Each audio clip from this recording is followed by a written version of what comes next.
In power engineering, a one-line diagram or single-line diagram is a simplified notation for representing a three-phase power system. The one-line diagram has its largest application in power flow studies. Electrical elements such as circuit breakers, transformers, capacitors, bus bars, and conductors are shown by standardized schematic symbols. Instead of representing each of three phases with a separate line or terminal, only one conductor is represented. It is a form of block diagram graphically depicting the paths for power flow between entities of the system.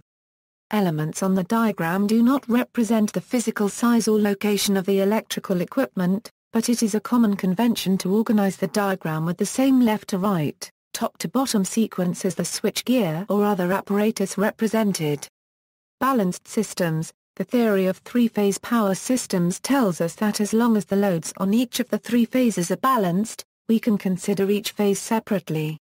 In power engineering, this assumption is often useful, and to consider all three phases requires more effort with very little potential advantage. An important and frequent exception is an asymmetric fault on only one or two phases of the system. A one-line diagram is usually used along with other notational simplifications, such as the per-unit system. A secondary advantage to using a one-line diagram is that the simpler diagram leaves more space for non-electrical, such as economic, information to be included. Unbalanced systems, when using the method of symmetrical components, separate one-line diagrams are made for each of the positive, negative and zero sequence systems.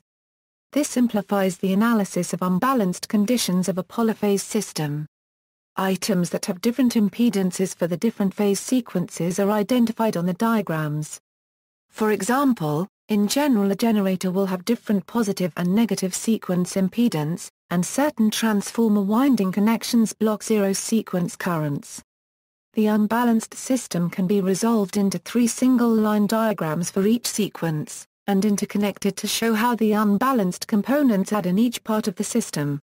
See also, electrical drawing, references.